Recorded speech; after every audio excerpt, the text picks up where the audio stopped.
The wind howled through Lancaster's bitter winter, but inside the simple cabin, warmth did not come from a stove.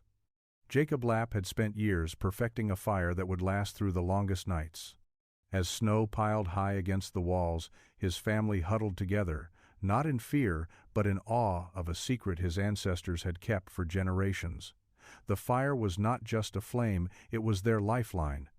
Before we begin, let us know where you're watching from, and if the spirit of resilience and warmth in these cold seasons speaks to your heart, join us for tomorrow's tale.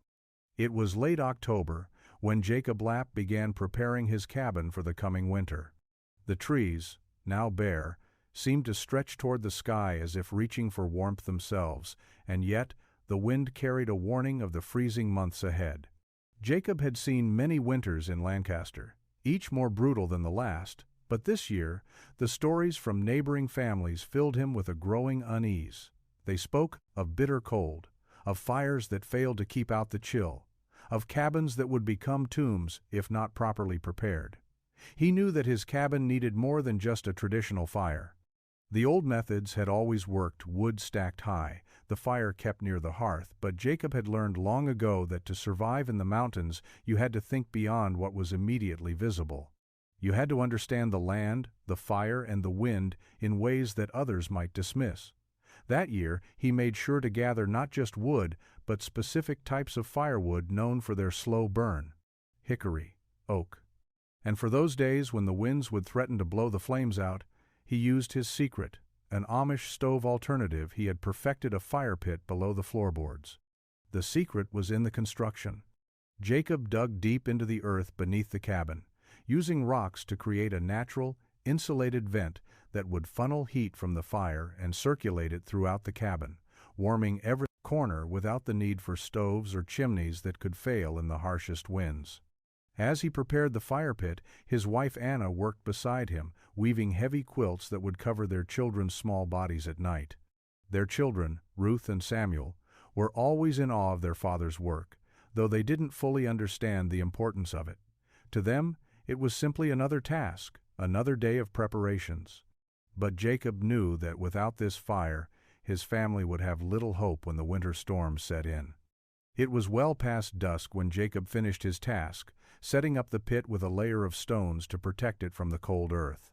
He stepped back and watched as Anna added the final touch, a small log of oak, just the right size to begin the fire. The warmth spread through the room as flames flickered and grew, casting long shadows on the walls of their cabin. That first spark was more than just a fire, it was a promise that they would survive, not just the night, but the seasons to come. The snow began falling gently at first, as it always did, but soon it turned into a full-blown blizzard. For days, the snow fell without stopping, piling up higher and higher against the cabin's walls. The wind came in waves, howling through the trees and carrying with it the biting chill of the high mountains. Jacob stood by the fire pit, adjusting the logs and watching as the heat circulated through the room. It was a quiet, steady warmth that filled the air, unlike any fire he had built before. Anna sat at the table with Ruth and Samuel, her hands busy stitching the final pieces of a quilt. Ruth, with her bright eyes and her curious nature, watched her father closely, asking him questions about the fire and how it worked. Jacob answered each one with care, explaining how the fire pit drew warmth from the earth and sent it up into the cabin, filling it with the steady heat they would need to survive. "Will it keep us warm all winter, Papa?" Samuel asked, his voice full of innocent wonder. Jacob smiled and patted his son's head. "It will, Samuel. As long as we care for it, the fire will keep us safe." But Jacob knew that the fire alone wouldn't be enough. They had to be careful with their supplies. The blizzard outside showed no sign of letting up, and Jacob had already seen how quickly a winter storm could wipe out a supply of firewood.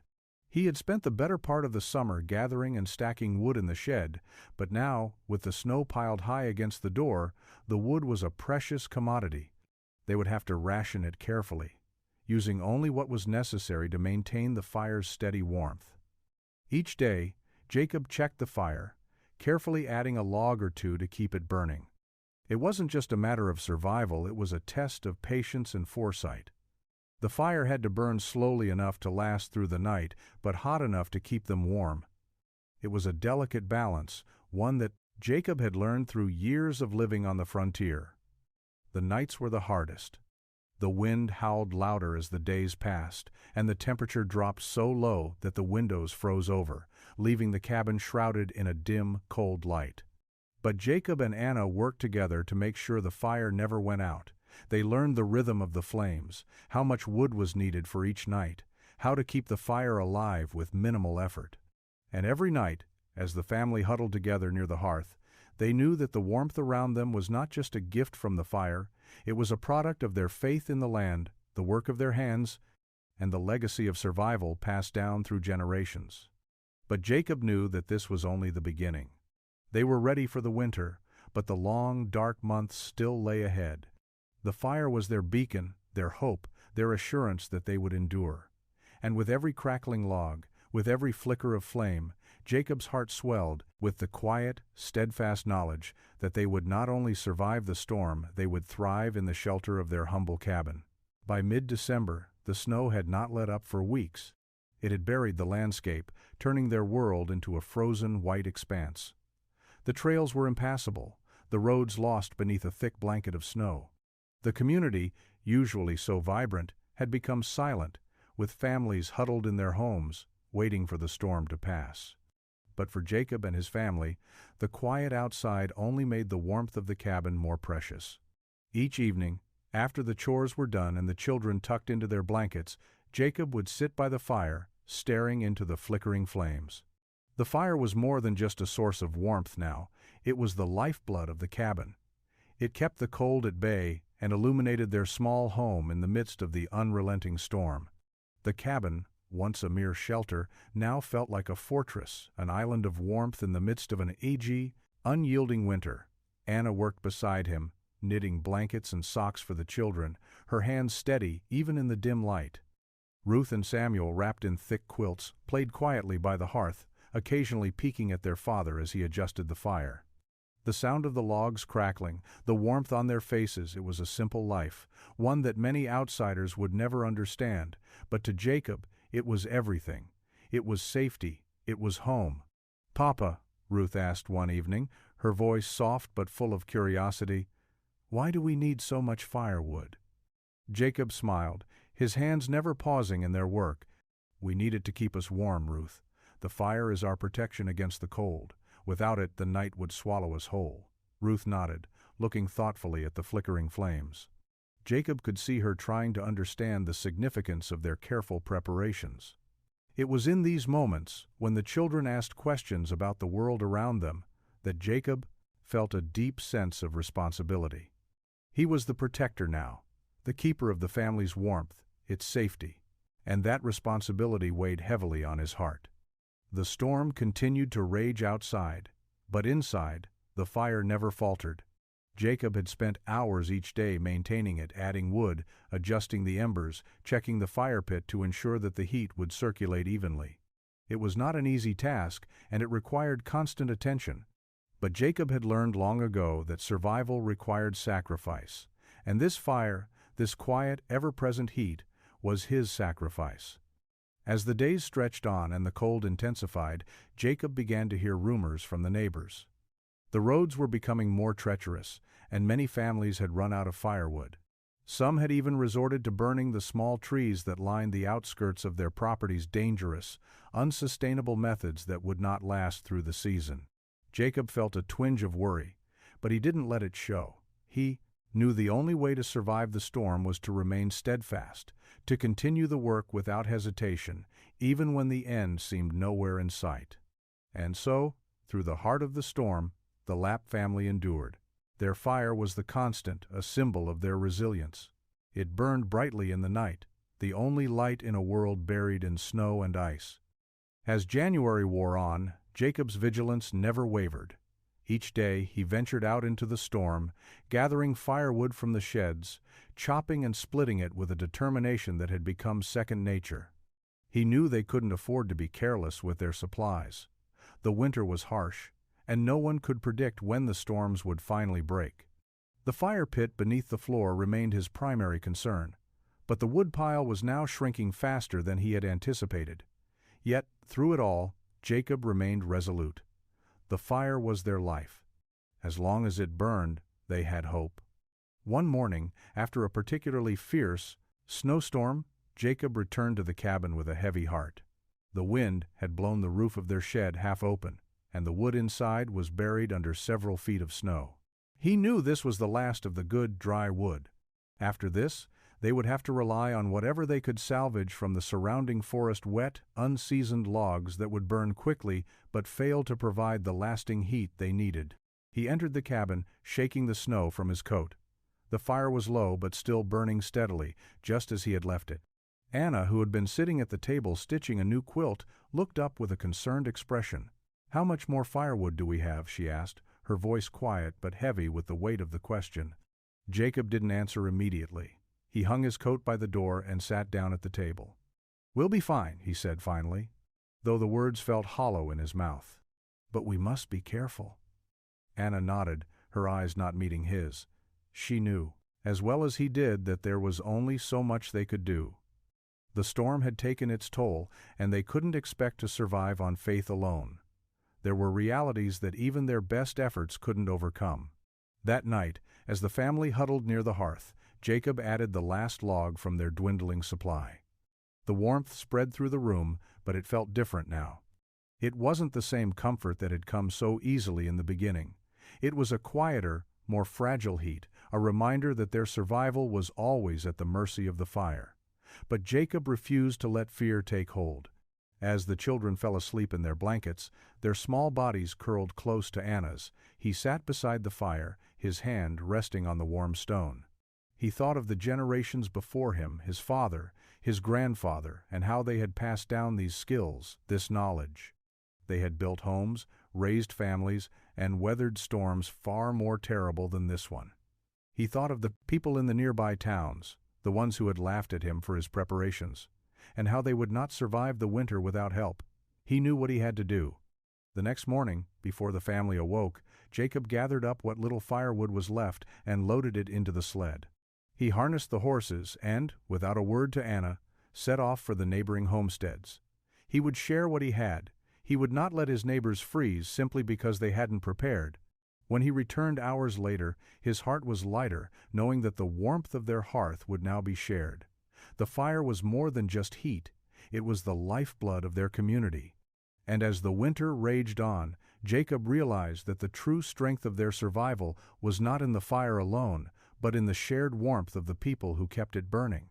February arrived with a biting cold that seemed to settle into every crevice of the earth, and yet the Lapp family endured. The snow outside had hardened into a crust, and the wind cut through the trees like a knife, but inside their cabin, the fire still burned. Jacob had managed to gather enough firewood to last through the worst of the storm, but every day he checked the supply, adjusting his plans for what came next.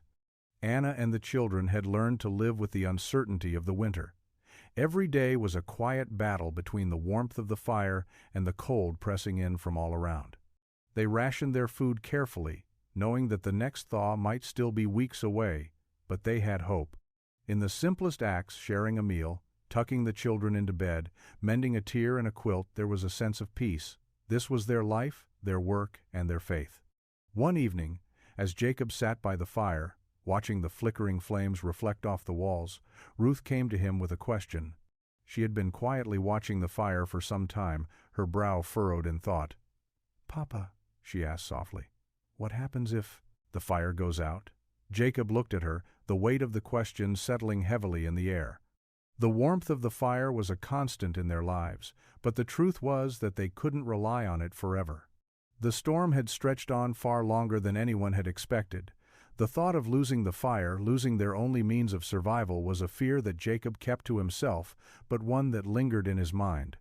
"If the fire goes out," he said gently, "we will rebuild it, just like we did in the beginning.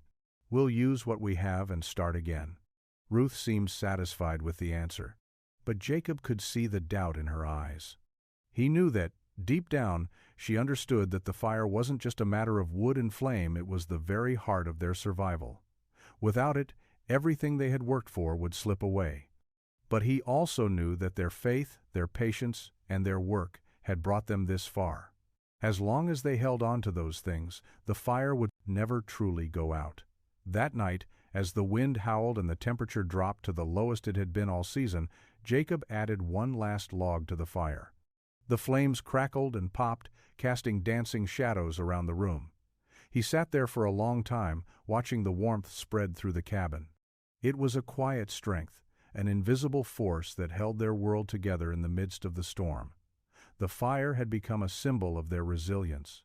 It was not just something they depended on for warmth, it was something they had created together, something they had worked for and protected with their hands and their hearts. And as long as it burned, they would survive. By early March, the wind began to lose its bitter edge and the snow started to melt, but the thaw brought its own challenges. The ground was still frozen beneath a thin layer of ice, and Jacob knew that the spring planting would be delayed.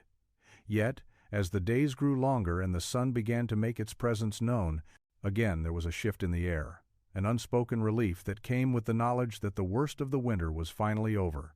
Jacob had continued to check the fire pit beneath the cabin, adding fresh wood and carefully maintaining the warmth, but the urgency of winter was fading. The fire had done its job, it had carried them through the darkest days, and now it was time to begin the work of renewal. The thaw meant that the land, though still cold, was waking up again. The time had come to prepare for the planting season. One morning, as Jacob stood outside the cabin, surveying the land, Anna joined him, her face flushed with the first warmth of spring. Ruth and Samuel played in the snowdrifts that still remained near the cabin, their laughter ringing through the crisp air. "It's going to be a good year," Anna said, her voice full of quiet optimism. "I can feel it," Jacob smiled, though his thoughts lingered on the work ahead. The thaw was a blessing, but it also meant hard labor. They would need to clear the snow from the fields, repair the fences, and plant the seeds that would sustain them through the coming year. The land had been covered in snow for so long that it felt almost foreign to him now, as though it had forgotten what it was like to be tilled and harvested. "We'll make it through," Jacob said, more to reassure himself than anything. "The fire has shown us the way." The coming days were filled with preparation. Jacob and Anna worked side by side, hauling firewood, fixing the roof, and mending fences. It was a time of transition, a time to let go of the long winter and prepare for the life that would return with the warmth. The children helped where they could, running errands and gathering small things for their parents. They had learned much in those long months, lessons that would stay with them for years to come. As they worked together, Jacob often found himself reflecting on the lessons that winter had taught him. It wasn't just the fire that had kept them warm, it was their faith in each other, in their work, and in the land that had sustained their ancestors. The fire, though it had been the lifeline, was only a small part of their survival.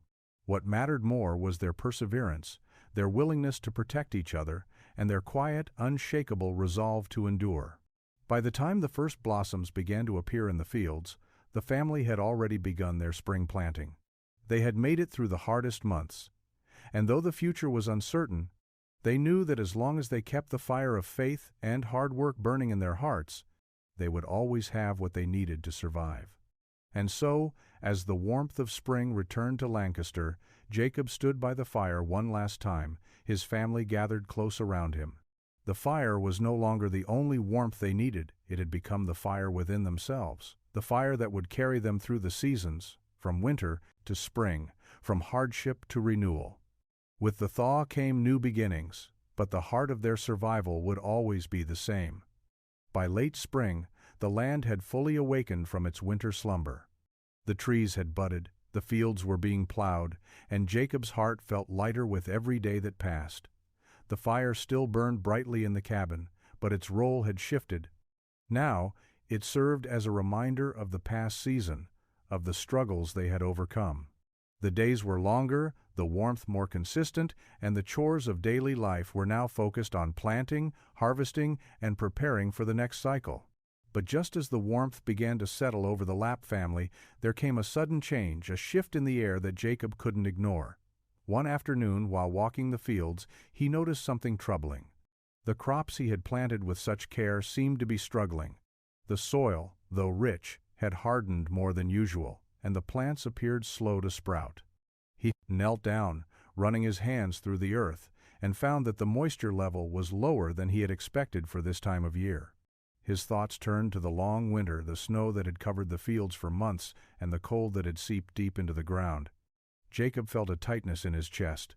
The spring thaw had been slow, and the rains had not come as frequently as they should have. If the crops didn't take root properly, they could face a devastating summer. The fire that had kept them alive during the winter had no answer for a failed harvest. That night, Jacob sat by the fire, his mind heavy with concern. Anna could see the change in his demeanor. The steady, unspoken rhythm that had marked their days since the winter began had faltered. He was worried, she could tell, but he wouldn't speak of it. Jacob, ever the protector, would not burden her with his fears unless it was absolutely necessary. Still, Anna knew something was wrong. "What's troubling you, Jacob?" she asked softly, her voice barely rising above the crackle of the fire. Jacob sighed, staring into the flames. "The crops are struggling, Anna. The ground is dry, and they aren't taking root the way they should. If the rains don't come soon—" Anna's heart sank, but she said nothing, simply nodding as she tucked the children into their blankets beside the fire. The air felt heavy with the knowledge that their survival was never guaranteed, not even with faith, not even with hard work. Later that night, after the children had fallen asleep, Jacob went outside to check the skies. The stars above were clear and bright, but there was no sign of rain. He could only wait, as he always had, for nature to do what it would. But this time, the wait felt different. He wasn't sure how much longer they could rely on the elements. Days turned into weeks, and still, the rain did not come. Jacob had spent every moment he could in the fields, trying to find a solution to the growing problem. He deepened the irrigation trenches, carefully moved soil to increase drainage, and even began hauling water from the stream to water the crops by hand. But with each passing day, the ground only seemed more stubborn. The dry cracks in the earth seemed to widen, mocking his efforts. Anna watched her husband with quiet concern. His hands, once steady and sure, were now weathered and worn from the relentless work. His face, too, had changed. The once confident lines of his jaw now seemed drawn, his eyes carrying the weight of every decision he had made. She knew that Jacob felt the burden of their family's survival on his shoulders, but this was a battle unlike any they had faced before. One afternoon, as Jacob stood surveying the fields, Ruth came to him with a question. "Papa, why aren't the crops growing? We've worked so hard, but they're still not strong." Jacob's heart tightened as he knelt down beside his daughter. Her face was full of braction, innocence, and trust, and he didn't want to shatter that with the full truth of their situation. But he couldn't lie to her. "The earth is dry, Ruth," he said, his voice soft yet heavy. "We've done all we can, but the rain is not coming, and if it doesn't come soon, the crops will not grow as they should." Ruth looked up at him, her brow furrowed in thought. "Will we have enough food, Papa?" Jacob hesitated, his eyes momentarily glistening with unshed tears. "We will, Ruth. We will find a way." The truth was that Jacob wasn't sure. The next few weeks would determine everything, and in those quiet moments with his family, as they sat around the fire, he knew that the challenges of winter had given way to an even harsher test, the test of whether the land would give back what they had worked so hard to put into it. That evening, Jacob made a decision. He would not sit idly by while the crops failed. If the rains would not come, he would take action. The fire that had kept them warm through the harshest of winters was now a beacon of his determination. The lessons he had learned from the fire care, patience, persistence, would guide him through this new trial. The next morning, Jacob set out early. He walked to the neighboring farms, gathering the men from nearby homesteads, sharing his plan. He spoke of the drought, of the need to dig deeper wells, to gather water from the streams, and to build irrigation channels that could carry moisture to the fields. The work would be hard, but if they worked together, they could ensure that no one would go hungry that year. It wasn't just about survival anymore, it was about community. It was about giving everything they had, not just for themselves, but for one another. And as Jacob stood before his neighbors, rallying them to action, he realized that the fire he had tended all winter long was now the fire of shared purpose, a fire that would burn not just for him, but for everyone. The days, grew longer as Jacob and his neighbors worked tirelessly through the scorching heat of late spring. The men dug channels, diverted streams, and moved earth in a desperate attempt to keep the crops from withering. Every evening, Jacob returned home to the cabin, his back aching, but he kept his focus. There was no time for rest, not when the fields were at stake. Then, one afternoon, as Jacob wiped the sweat from his brow and looked toward the horizon, he saw something he hadn't expected. The clouds, once a constant, thick blanket, began to part, revealing a pale blue sky. Jacob felt his heart skip. A storm was coming, he could feel it in his bones. The wind shifted, and soon the first raindrops began to fall. They were small at first, a mere whisper of what was to come, but Jacob knew that it was the start of something bigger. The drought had gripped them for weeks, but now, with the rain finally falling, Jacob felt a surge of hope flood through him. By evening, the rain had grown steady. It soaked into the earth, breathing life into the soil that had been so dry. Jacob stood by the window, watching the rain, the earth absorbing the water greedily. The fire in the hearth crackled softly, its warmth contrasting the coolness of the rain outside. Anna joined him, standing silently beside him as they both watched the miracle unfold. The world felt different now, as if the storm had washed away the weight of the past months. The future was uncertain, but for the first time in a long while, Jacob felt that they had a chance. As the rain continued to fall through the night, the world outside transformed. The once dry, cracked earth was now soft and yielding, welcoming the moisture it had longed for. By morning, Jacob was out in the fields, his heart lighter with each step as he surveyed the land. The crops, already struggling to sprout, now seemed to thrive with the rain's touch. Jacob could see the subtle changes in the leaves, the deepening green of the plants. Though it would take time, the rain had done its job. The land was healing. That afternoon, as he walked through the fields with Anna, Jacob felt a sense of gratitude he had never known before.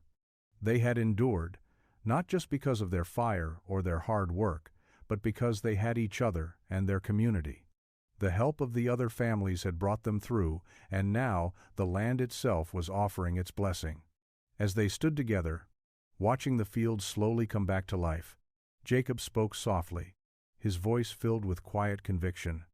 "We have made it through the worst of it, Anna, and we'll face whatever comes next, together." Anna took his hand, her eyes reflecting the same resolve. "Yes, we will."